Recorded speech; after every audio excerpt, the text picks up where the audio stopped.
Dear sisters and brothers,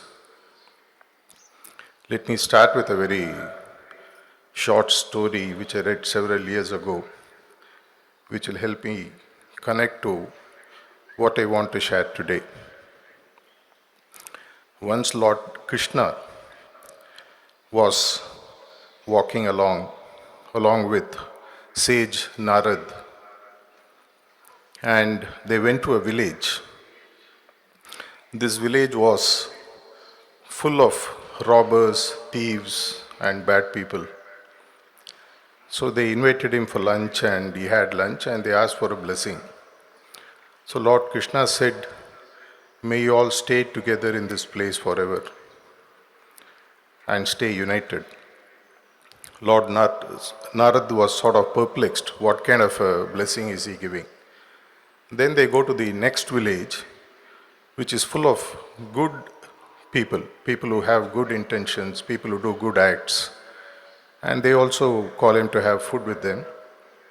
After having food, they also seek a blessing, and he gives a blessing that may you all get divided soon and go away from this place.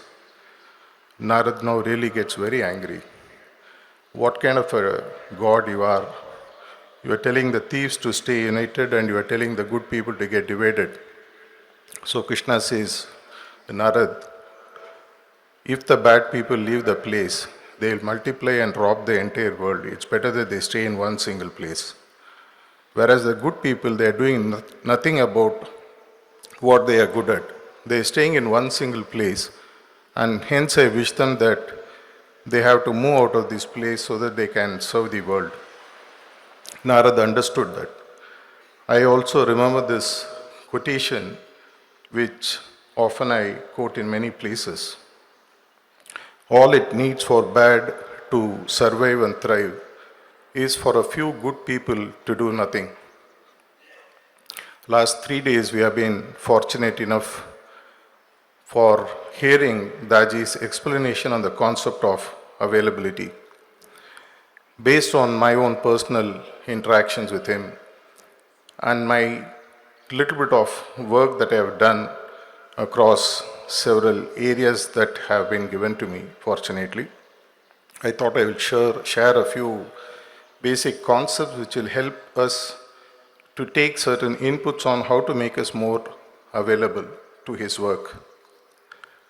Let me go back to the school days when we would have read in mathematics a very simple concept about equilateral triangle. An equilateral triangle, by definition, where the sides are equal, the length of the sides are equal, and the angles are the same, 60 degrees, adding to 180 degrees. And the space inside is what you call as the area. The smaller the equilateral triangle, lesser the area.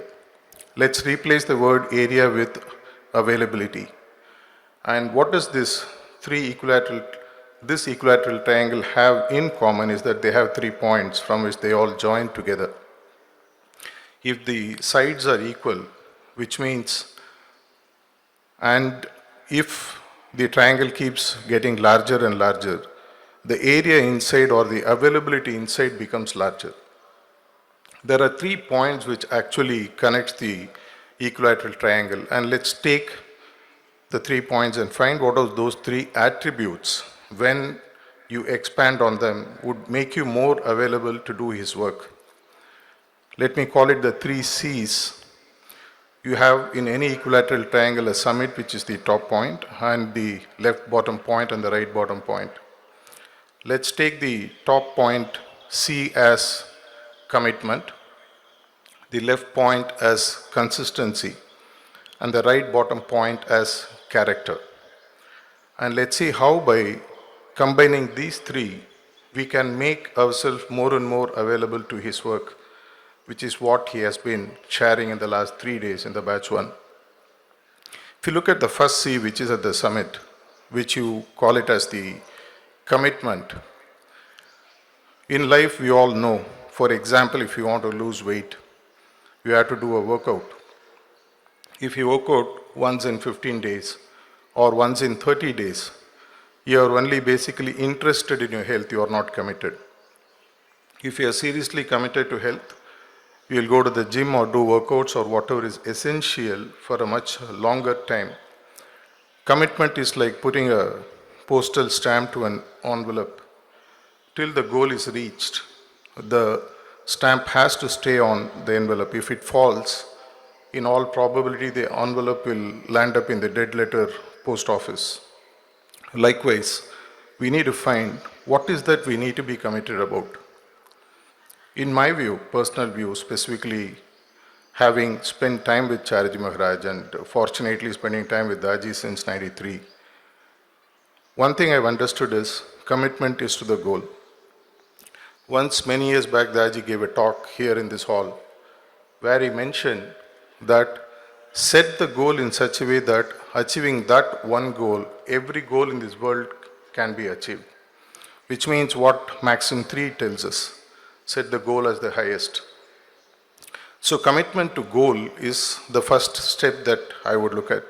The larger the goal, the larger the size of the triangle, and hence larger your availability. I do not know how many of you are familiar with my WhatsApp pin status, which I put several years ago.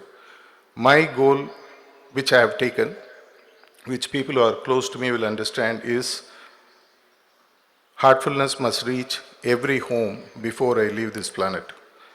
Once I set that goal, I have found miraculously in my own personal life that all the material sides, all the family side, everything else automatically has started falling in place. If you climb Mount Everest, which is 29,000 feet, in the first 500 to 1,000 feet, you will find all kind of rich minerals, diamonds and stuff like that. You will still be rich while you aim for the highest, which is the pinnacle or the top or the summit of the mountain. Likewise, when you set the goal as the highest, automatically what happens is there is a way in which grace and support from the highest level starts flowing. I have seen it in my personal life that when you do his work and set the goal as the highest, nothing becomes really impossible. When he gave the work of being the regional facilitator of Tamil Nadu about a year back, one thing that we all decided is we'll set the goal as the highest, which is like Tamil Nadu has 8 crore people. And we said that within about 2 to 3 years, we'll ensure that all these 8 crore people get to know about what heartfulness is. And if possible, take those 3 sittings and become heartfulness practitioner. To such an extent, you stop anywhere and ask anyone on the road, do you know about heartfulness? They will have to say yes. They might not be practicing, but they will at least say yes. This is also one of the messages recently Daji gave. Go ahead and tell the people it's there. Whether they practice or not, we'll come to that later. When we set that as the highest goal, then normally what happens is you tend to give your best. And that increases the size of the triangle from the top side. But only the top side is going to increase, the bottom 2 sides don't increase. It won't be an equilateral triangle, which means the area or the availability becomes lesser inside. So let's look at the other 2 C's and how it will contribute for us to increasing our availability. The availability conundrum is something that is not a static state. It keeps changing, it keeps getting better and better and better. As you become more and more progressive in your thinking, in your need to contribute to the message that he wants to spread, you will find that automatically the commitment levels keep going up. And the other C that I spoke about, the second one, is the consistency. The consistency is what takes you to the goal. Commitment lets you make a start. Commitment to a goal lets you define what your goal is, but it is the consistency. Way back in 2015, I remember the series of talks that Daji gave in Manapakam, where he spoke about the importance of automatism. When you make something automatic, you automatically ensure that it is aligned to your goal. And when there is a goal alignment, you tend to become more consistent. If you are not consistent, there is no way you can make your availability better to his work. Consistency also boils down to a very simple thing about managing your time. As Daji said in his talk, when you are available to everything, you are available to nothing. If you really look at consistency, I would look at the kind of habits we have. We all have 24 hours in a day. Take those 24 hours, leave about 6, 7, 8 hours that you spend on sleeping or taking or recuperating. The rest 15, 16, 17 hours is available to us to do what we choose to do. Many years back, I remember 2016 or 17, Daji beautifully mentioned that it is the choices that lets you manage your time and how you contribute to the mission. When we are available to too many goals, when we set too many goals, what happens is we tend to get distracted. And our habits consume the time that ensures that we don't contribute sufficiently enough to the cause that he would want us to, though he will not tell us openly. Consistency also, in one way, is about the work that the preceptors do. In my personal interactions with Daji, many times he has said that the moment I make a preceptor, a person a preceptor, their spiritual progress stops. Why? Because what they were consistent with in reaching the goal of, or the need, or the wish of becoming a preceptor, somehow goes away the moment they become a preceptor. There is a covenant that all preceptors sign in, which says that at least 2 sittings a day you must give. For example, I know many preceptors who do much more than that. In one of the recent conversations we were having, and this was about 2, 3 years ago, we were having a conversation around the contribution of preceptors to the cause of spreading heartfulness. And he was very sad when he said that less than 15 to 20% of the preceptors do the work for which they have been given the permission by the hierarchy and by himself, which is quite sad to know that we have strived hard and we think that getting that badge on our shirt is very important, and we get it and then we don't do our work. It creates power grossness, which preceptors know for sure. When you are consistent, as part of spreading heartfulness, as I mentioned, taking heartfulness to the whole of the world, this is what their vision is too. Babaji Maharaj has said, I would like to see a preceptor in each home of this world, which means there has to be at least one abhyasi in each house of this world. You look at 800 crore plus population, at least about 100, 150 crore preceptors should be there. Imagine the kind of vision that the masters have set for us and the speed at which Daji is taking it.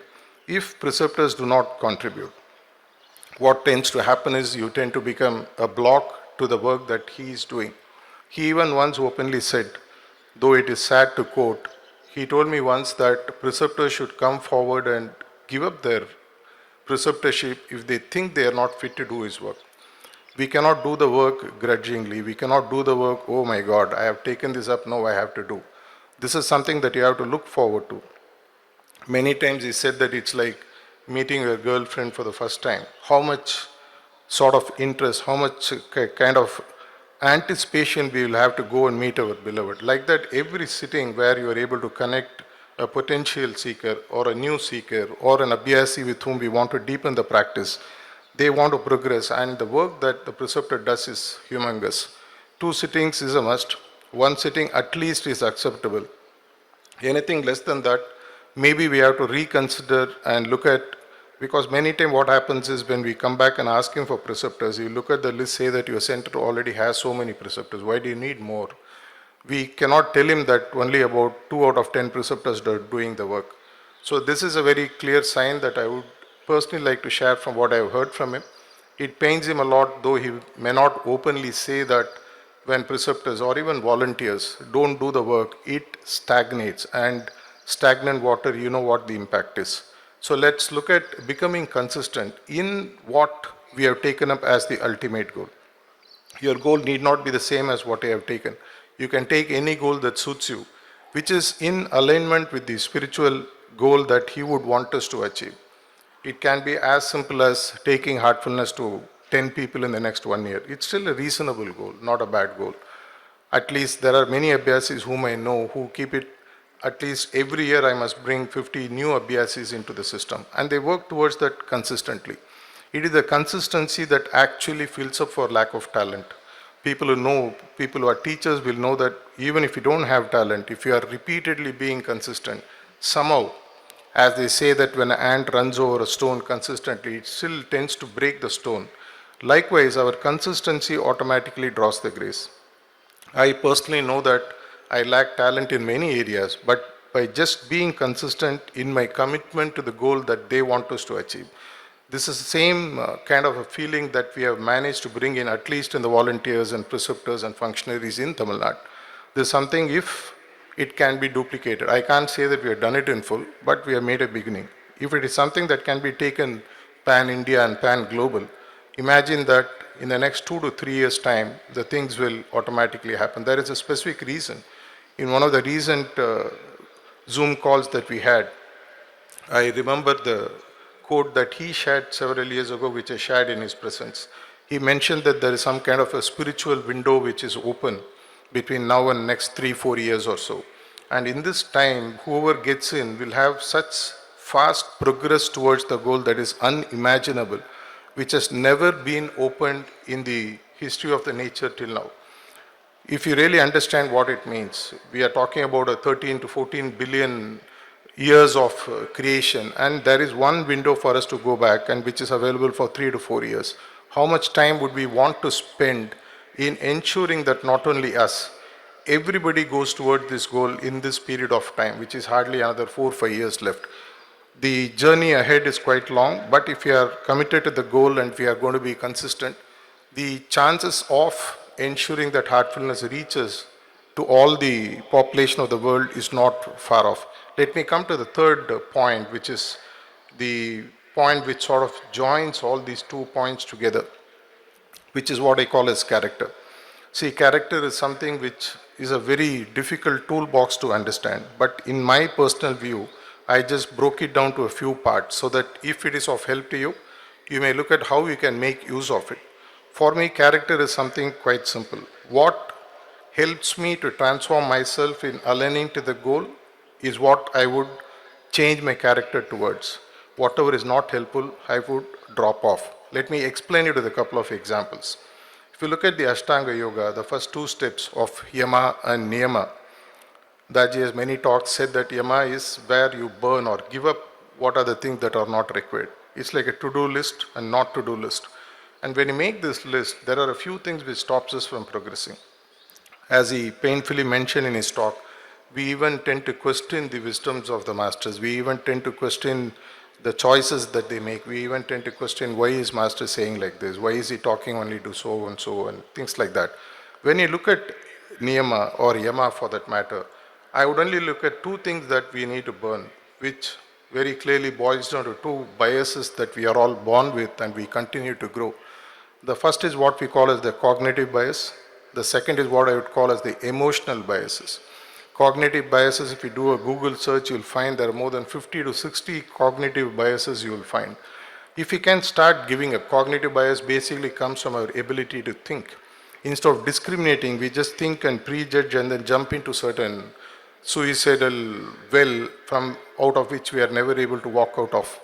If we are able to introspect, which is what Dharana and Pratyahara is about, and give up those cognitive biases. Emotional biases are our tendency to connect with people we know, the tendency to hate people we don't like, the tendency to discriminate people based on color, religion, caste, sex, and things like that. Fortunately for humans, we all know what our cognitive and emotional biases are. If we ensure that we lighten the burden of our journey towards the goal that he wants us to, please ensure that you burn those biases, which is the Yama part. If you look at the Niyama part, it is about a few to-do list. Let me give a very simple thing for volunteers or Abhyasis who would like to participate in this great journey of heartfulness throughout this world. To start with, set aside 15-20 minutes a day, a fixed time, which will bring in automatism. In this time, I will do something for spreading the message of heartfulness. It can be as simple as practicing the 4 intentions, the 4 suggestions, and the 3 intentions that you shared with us. If we just practice that and send out that as a vibratory sort of a field around us, we will find that more and more people start getting attracted. Because many times when people speak about character, this question has come up in several discussions I've had with volunteers. When Daji says character formation, does it mean we don't have character? It's not that. Character formation is the first step. From character transformation is what we move into. And finally, the magic happens when you actually metamorphosize into becoming like what he is. If you understand these 3 concepts of being committed, to the goal, define your goal, whatever is the highest. Your material life will automatically sort of plug into that. Find ways to be consistent in moving towards this goal. Build the character traits that are essential to combine the commitment and the consistency to your goal, and ensure that the triangle keeps becoming larger and larger to such an extent that the availability, which is one of the most important points he shared in this message, availability to what? Availability to whatever he wants us to do. Availability to the change that he would want to see in us. We become the block. He never stops giving us what is to be given to us. As Babaji Maharaj beautifully said, from the movement from left to right, I can take you to the highest. But are we ready?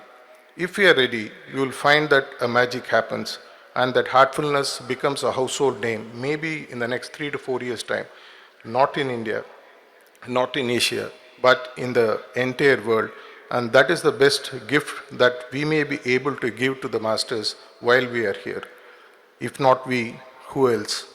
If not now, then when? Thank you.